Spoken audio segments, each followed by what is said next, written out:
துறையின் வாயிலாக பரபரப்பான காட்சிகளை நம்மால் பார்க்க முடிகிறது. கூடவே சேர்ந்து பரபரப்பான பல்வேறு தகவல்களும் ஆம்ஸ்ட்ராங் படுகொலை சம்பவம் தொடர்பாக வெளிவந்த வண்ணம் இருக்கின்றன.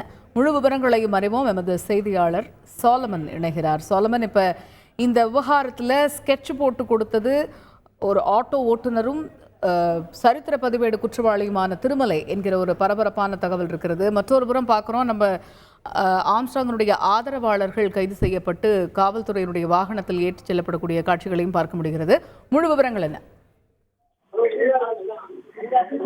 பகுஜன் சமாஜ் கட்சியின் மாநில தலைவரான ஆம்ஸ்ட்ராங்கை நேற்று இரவு அவரது வீட்டருகே வைத்து 8 பேர் கொண்ட மர்ம கும்பல் வெட்டி படுகொலை செய்தனர். இந்த வழக்கு தொடர்புடைய சம்பந்தப்பட்ட சுமார் 8 நபர்களை நேற்று இரவு செம்பியம் போலீசார் கைது செய்து தீவிர விசாரணை மேற்கொண்டு வருகின்றனர். குறிப்பாக இந்த கொலையானது எதற்காக நிகழ்ந்தது என்பது தொடர்பாக அவர்களிடம் நடத்தப்பட்ட விசாரணையில பல்வேறு தகவல்களானது வெளியானது. குறிப்பாக இந்த வழக்குல ஆற்காடு சுரேஷ், அதாவது மறைந்த ஆற்காடு சுரேஷின் தம்பியான புன்னை பாலு மற்றும் 8 நபர்கள் கைது செய்யப்பட்டுள்ளனர். அவர்களிடம் நடத்தப்பட்ட விசாரணையில கடந்த 2023ஆம் ஆண்டு ஆகஸ்ட் மாதம் ஆற்காடு சுரேஷின் கொலைக்கு பழியாக இந்த கொலை நிகழ்ந்திருப்பதும் தெரிய வந்துள்ளது.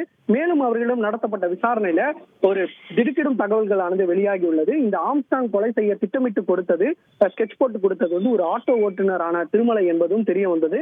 இவர் பெரம்பூர் பகுதியை சேர்ந்தவர் என்பதும் ஆட்டோ ஓட்டும் தொழில் செய்து வருவதும் சரித்திர பதிவேடு குற்றவாளியுமான திருமலை என்பவர் அருகில் இருக்கக்கூடிய, அதாவது ஆம்ஸ்ட்ராங் வீட்டிற்கு அருகில் ஒரு பள்ளி இருப்பதும் அங்கேதான் இவர் அடிக்கடி ஆட்டோவை நிறுத்தி வருவதும், நிறுத்துவது போல இங்க இருக்கக்கூடிய ஆம்ஸ்ட்ராங்கை நோட்டமிட்டு செல்வதும் தனியாக தான் வருவதும் தெரிய வந்துள்ளது.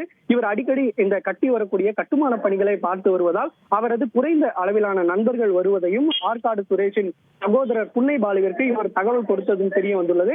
இந்த நிலையில் இந்த தகவலின் அடிப்படையில் தான் நேற்று இரவு உணவு டெலிவரி செய்வது போல மறைந்திருந்து இருசக்கர வாகனத்தில் வந்த 8 பேர் கொண்ட கும்பல் ஆம்ஸ்ட்ராங்கை வெட்டி கொலை செய்திருப்பதும் விசாரணையில தெரிய வந்துள்ளது. மேலும் இந்த விவகாரமானது கடந்த 24 ஆண்டுகளாக இவர்களுக்குள் ஆற்காடு சுரேஷ் மற்றும் ஆம்ஸ்ட்ராங்கிற்குள் முன்விரோதம் நிகழ்ந்து வருவதும் விசாரணையில தெரிய வந்து, அதாவது கடந்த 2000 ஆண்டு இந்த வட சென்னையை கலக்கி வந்த நாயுடு என்பவரின் வலது கரங்களாகத்தான் ஆம்ஸ்ட்ராங் மற்றும் தென்னரசு உள்ளிட்டோர் செயல்பட்டு வந்தது. இந்த நாயுடுவை பூந்தமல்லியில் வைத்து ஆற்காடு சுரேஷ் போட்டுள்ளார். அந்த படிக்காக இவர்கள் தொடர்ச்சியாக ஆற்காடு சுரேஷை கொலை செய்ய திட்டமிட்டு வந்ததும், ஆனால் அவர் தப்பித்து செல்வதும் தெரிய வந்தது. இந்த நிலையில இவரது மற்றொரு கூட்டாளியான தென்னரசு என்பவரையும் இந்த 2015ஆம் ஆண்டு ஆற்காடு சுரேஷ் கும்பல் கொலை செய்துள்ளது.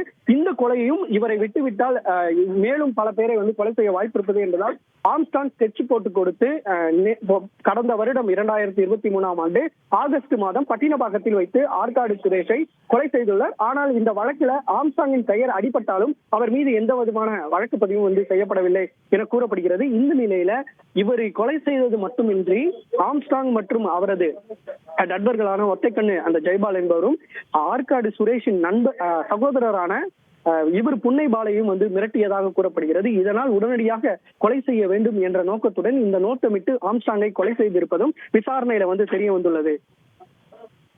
விரிவான விவரங்களை வழங்கியமைக்கு நன்றி சோலமன். செய்திகளை உடனுக்குடன் தெரிந்து கொள்ள உடனே சப்ஸ்கிரைப் பண்ணுங்க.